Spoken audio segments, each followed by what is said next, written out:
Warahmatullahi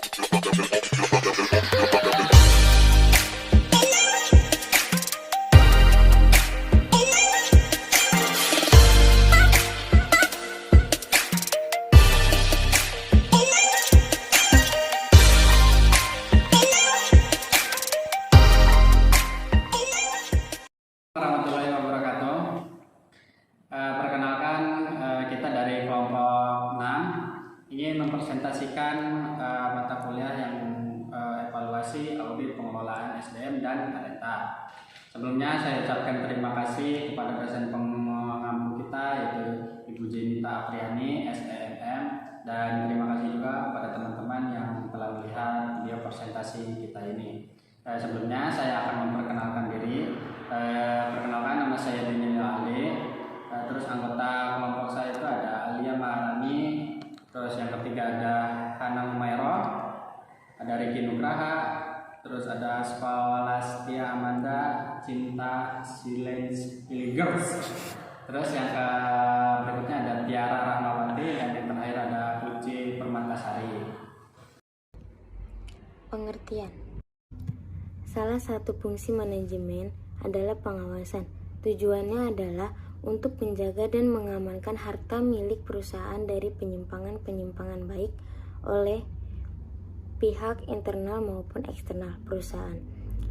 Ada berbagai pendapatan yang dapat dilakukan dalam melaksanakan pengawasan, salah satunya adalah audit.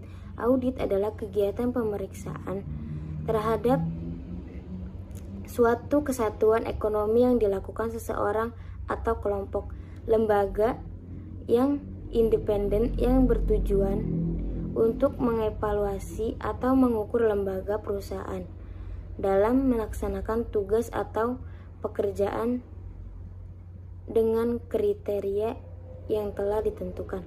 Audit merupakan pengumpulan dan evaluasi bukti mengenai informasi untuk menentukan dan melaporkan derajat kesesuaian antara informasi tersebut dengan kriteria yang telah ditetapkan. Audit SDM merupakan suatu metode evaluasi untuk menjamin bahwa potensi SDM dikembangkan secara optimal. Rosari. Audit SDM juga merupakan proses pemeriksaan kualitas kegiatan sumber daya manusia secara menyeluruh dalam suatu departemen, divisi, perusahaan, dalam arti mengevaluasi kegiatan-kegiatan SDM dalam suatu perusahaan dengan menitik beratkan pada peningkatan atau perbaikan. Menurut Gomez Mejia, audit sumber daya manusia merupakan tinjauan berkala yang dilakukan oleh Departemen Sumber Daya Manusia untuk mengukur efektivitas penggunaan sumber daya manusia yang terdapat di dalam suatu perusahaan. Selain itu, audit memberikan suatu perspektif yang komprehensif terhadap praktik yang berlaku sekarang, sumber daya dan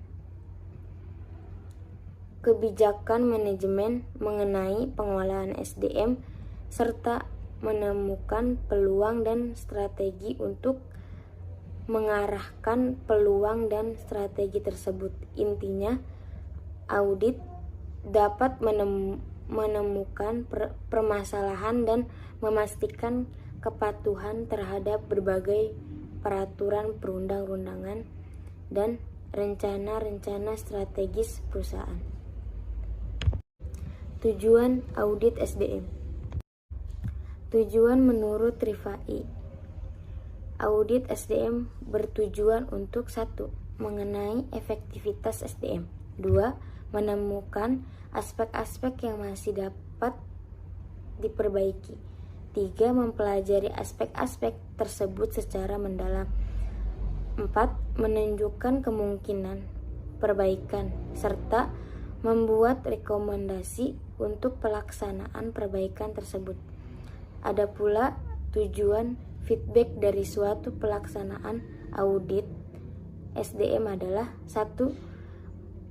mengidentifikasi kontribusi Departemen SDM terhadap perusahaan. 2. Meningkatkan citra profesional Departemen SDM. 3. Mendorong tanggung jawab dan profesionalisme yang lebih besar di antara karyawan Departemen SDM. 4. Memperjelas tugas dan tanggung jawab Departemen SDM. 5. Menemukan masalah SDM yang kritis. 6. Menyelesaikan keluhan-keluhan dengan peraturan yang berlaku. 7. Mengurangi biaya SDM melalui prosedur yang efektif. Saya Alia Maharani, saya akan mempresentasikan dampak dan manfaat audit SDM. Audit menelah seberapa baik manajer mematuhi kebijakan SDM. Jika manajer mengabaikan kebijakan SDM atau melanggar peraturan hubungan karyawan, audit akan mengungkapkan kesalahan-kesalahan ini sehingga tindakan korektif dapat segera diambil. Ketaatan terhadap hukum sangatlah penting. Audit sumber daya manusia dapat dilaksanakan dalam beberapa situasi. Yang pertama, ketika dirasa perlu oleh manajemen puncak. Yang kedua, ketika kekuatan eksternal yang memaksakan suatu tinjauan.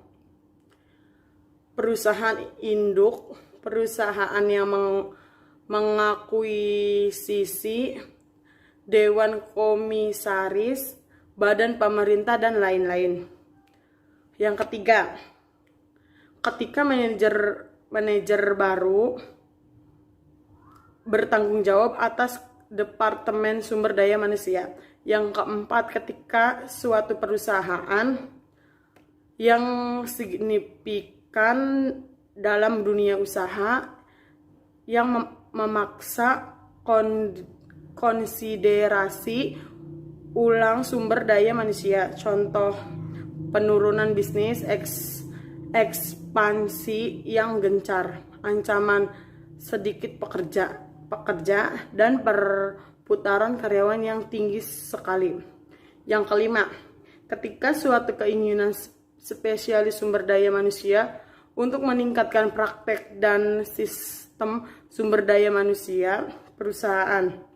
Yang lebih penting adalah audit sumber daya manusia dapat dipandang sebagai proses pembelajaran dan pembelajaran juga terdapat beberapa kesalahan dan ini dipandang sebagai proses untuk lebih menghasilkan dan mencapai apa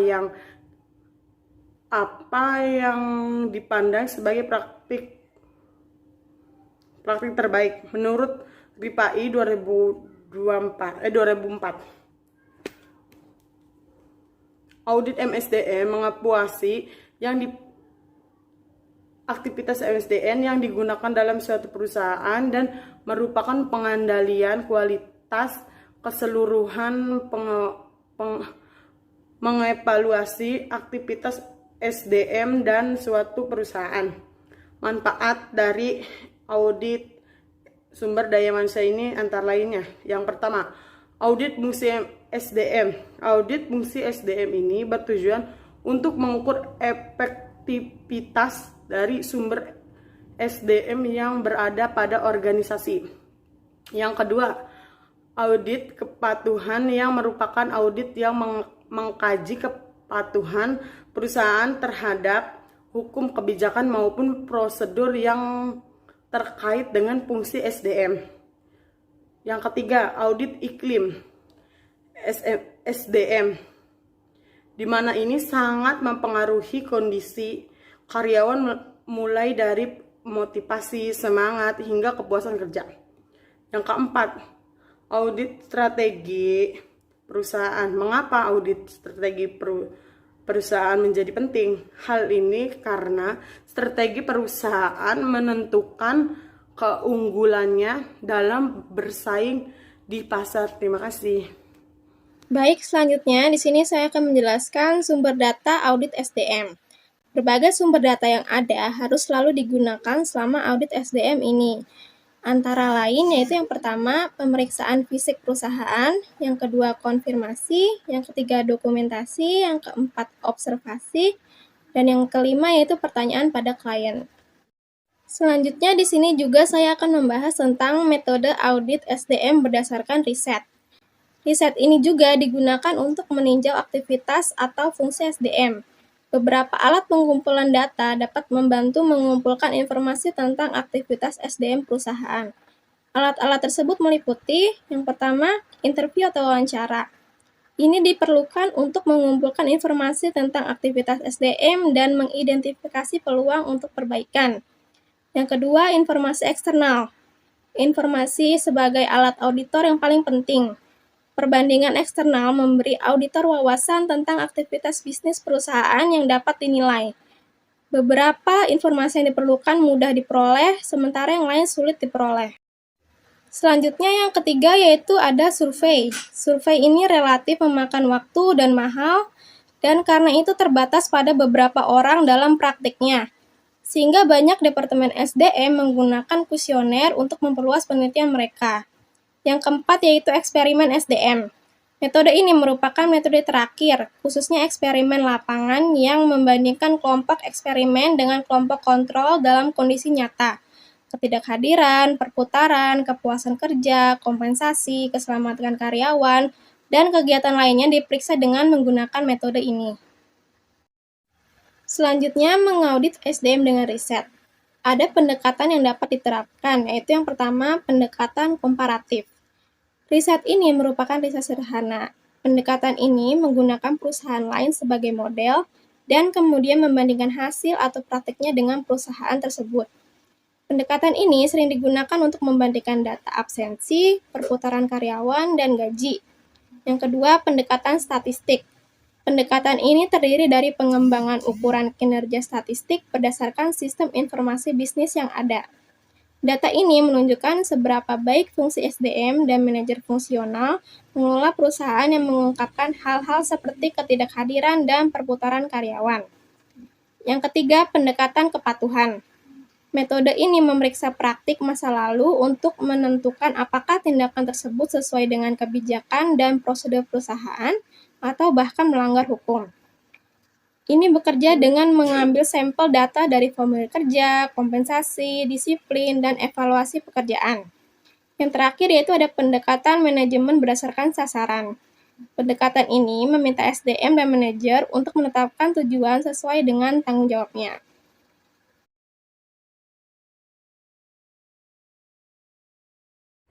Instrumen audit SDM. Ada beberapa instrumen pengumpulan informasi yang membantu dalam mengumpulkan data aktivitas sumber daya manusia. Yang pertama ada wawancara. Wawancara dengan karyawan dan manajer adalah satu sumber informasi mengenai aktivitas sumber daya manusia. Komentar mereka membantu tim audit mencari bidang-bidang yang membutuhkan perbaikan. Kritik dari karyawan dapat menunjukkan tindakan-tindakan yang harus diambil oleh departemen untuk memenuhi kebutuhan mereka. Begitu juga sumbang saran manajer dapat mengungkapkan cara-cara untuk memberikan mereka servis yang lebih baik. Yang kedua, kuesioner. Karena wawancara menyita waktu dan mahal, serta kerap hanya terbatas pada sedikit orang, banyak sumber daya manusia yang menggunakan kuesioner untuk memperluas ruang lingkup riset mereka. Selain itu, kuesioner juga dapat memberikan jawaban-jawaban yang lebih terbuka dibandingkan wawancara tatap muka. Informasi eksternal. Informasi adalah alat sentral dari tim audit. Perbandingan luar memberikan kepada tim audit suatu perspektif terhadapnya. Aktivitas perusahaan dapat dinilai.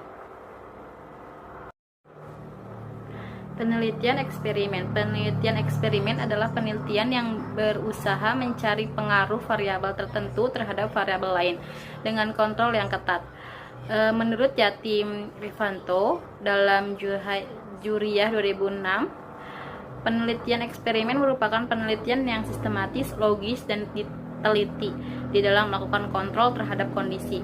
Tujuan dari penelitian eksperimen adalah menguji hipotesis yang diajukan dalam penelitian, memprediksi kejadian atau peristiwa di luar eksperimen, dan menarik generalisasi hubungan antar variabel. Baik, saya selanjutnya akan mempresentasikan materi tentang audit atas perolehan sumber daya manusia. Materi audit atas perolehan sumber daya manusia itu ada 4. Yang pertama ialah perencanaan sumber daya manusia. Perencanaan sumber daya manusia merupakan proses analisis dan identifikasi tentang kebutuhan dan ketersediaan sumber daya manusia untuk menyelesaikan berbagai bidang, tugas, dan tanggung jawab yang harus dikelola oleh perusahaan dalam mencapai tujuannya. Yang kedua ialah rekrutmen. Rekrutmen meliputi upaya pencarian sejumlah calon karyawan yang memenuhi syarat dalam jumlah tertentu, sehingga dari mereka perusahaan dapat menyeleksi orang-orang yang paling tepat untuk mengisi lowongan pekerjaan yang ada.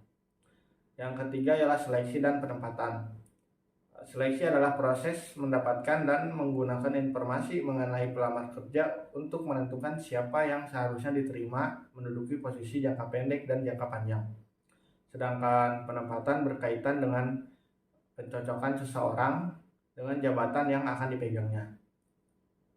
Yang keempat ialah pemutusan hubungan kerja. Pemutusan hubungan kerja merupakan sebuah konsep yang dilakukan oleh perusahaan untuk mengakhiri hubungan kerja yang mana dapat disebabkan oleh berbagai macam hal. Dengan demikian, hak serta kewajiban antara karyawan dan perusahaan juga bisa dibilang hilang. Baik, di sini ada audit atas pengelolaan sumber daya manusia. Di sini yang pertama ada pelatihan dan pengembangan karyawan, di mana yang bertujuan untuk meningkatkan kemampuan sumber daya manusia dalam melaksanakan tugas dan tanggung jawabnya, baik di masa kini dan masa yang akan datang. Untuk pusat perhatian dalam pelatihan dan pengembangan sumber daya manusia adalah bagaimana menjadikan karyawan memahami dan mampu melaksanakan strategis yang telah ditetapkan perusahaan dalam mencapai tujuan. Efektivitas pelatihan dalam mencapai tujuan dapat dilihat dari beberapa aspek. Di sini ada aspek validitas pelatihan, yang kedua transfer ilmu pengetahuan, dan validitas interorganisasional. Untuk yang kedua, di sini ada perencanaan dan pengembangan karir. Karir adalah seluruh pekerjaan yang dimiliki atau dilakukan oleh individu selama masa hidupnya. Karir merupakan pola dari pekerjaan dan sangat berhubungan dengan pengalaman, seperti posisi, wewenang, keputusan, dan interpretasi subjek atas pekerjaan, dan aktivitas selama masa kerja individu. Tujuan karir adalah posisi di masa depan yang ingin dicapai oleh individu dalam pekerjaannya. Tujuan ini berperan sebagai tolak ukur sepanjang jenjang karir seseorang. Pengembangan karir tersebut dalam memegang tugas, wewenang, dan tanggung jawab yang lebih besar dalam pekerjaannya. Untuk yang ketiga, di sini ada penilaian kinerja. Penilaian kinerja karyawan menghubungkan kinerja karyawan dalam melaksanakan tugas dan tanggung jawabnya dengan standar atau ukuran keberhasilan yang telah ditetapkan sebagainya untuk tugas dan tanggung jawab tersebut. Tujuan penilaian kinerja dibedakan menjadi dua, yaitu tujuan penilaian yang berorientasi masa lalu dan tujuan penilaian berorientasi masa depan. Penilaian kinerja berorientasi masa lalu ditunjukkan untuk mengendalikan perilaku karyawan dan menggunakannya untuk memberikan ganjaran atau hukuman. Mengambil keputusan kinerja dan promosi serta menempatkan karyawan di posisi yang paling sesuai agar dapat melaksanakan pekerjaan tersebut. Sedangkan penilaian kinerja berorientasi masa depan memiliki beberapa tujuan, di antaranya seperti yang pertama, membantu karyawan memahami peran dan fungsinya dalam perusahaan. Yang kedua, membantu karyawan mengerti kekuatan dan kelemahannya. Untuk yang ketiga, meningkatkan rasa kebersamaan antara karyawan dan supervisor. Yang keempat, membantu karyawan meningkatkan perilaku dan kualitas bagi posisi yang lebih tinggi. Yang kelima, menyediakan data karyawan secara berkala untuk mengambil keputusan di bidang sumber daya manusia. Untuk yang keempat, di sini ada kompensasi dan balas jasa. Kompensasi adalah sesuatu yang diterima karyawan sebagai pengganti atau imbalan atas kontribusi yang telah diberikan karyawan kepada perusahaan. Kompensasi dibedakan menjadi dua kelompok besar, yaitu kompensasi finansial dan non-finansial. Suatu standar kompensasi harus disusun berdasarkan hasil evaluasi setiap pekerja, hasil survei upah dan gaji, serta berdasarkan hasil penilaian pekerjaan. Yang kelima di sini ada keselamatan dan kesehatan kerja. Keselamatan dan kesehatan kerja mengacu pada psikologis fisik dan psikologis karyawan yang diakibatkan oleh lingkungan dan fasilitas kerja yang disediakan di perusahaan. Gangguan keselamatan dan kesehatan kerja berupa kecelakaan kerja, penyakit akibat pekerjaan, kehidupan kerja yang berkualitas rendah, stres pekerjaan, dan lelah untuk bekerja. Perusahaan dapat menjalankan beberapa program keselamatan dan kesehatan kerja secara agar dapat menekankan kecelakaan dan sakitnya karyawan dalam bekerja. Program-program tersebut dapat meliputi yang pertama ada pemantauan tingkat keselamatan dan kesehatan kerja. Yang kedua, mengendalikan stres dan kelelahan kerja. Yang ketiga, mengembangkan kebijakan kesehatan kerja. Yang keempat, menciptakan program kebugaran. Yang keenam di sini ada kepuasan kerja karyawan. Setiap individu memiliki tingkat kepuasan yang berbeda-beda sesuai dengan sistem nilai yang berlaku pada dirinya. Semakin tinggi penilaian terhadap kegiatan dirasakan sesuai dengan keinginan individu, maka semakin tinggi pula kepuasan terhadap keinginan tersebut. Jadi, kepuasan kerja merupakan gambaran evaluasi seseorang atas perasaan sikapnya senang atau tidak senang, puas atau tidak puas dalam bekerja. Terima kasih. Materi berikutnya saya akan paparkan mengenai rekomendasi dan kiat-kiat. Proses audit sumber daya manusia terdiri dari atas 6 langkah ya.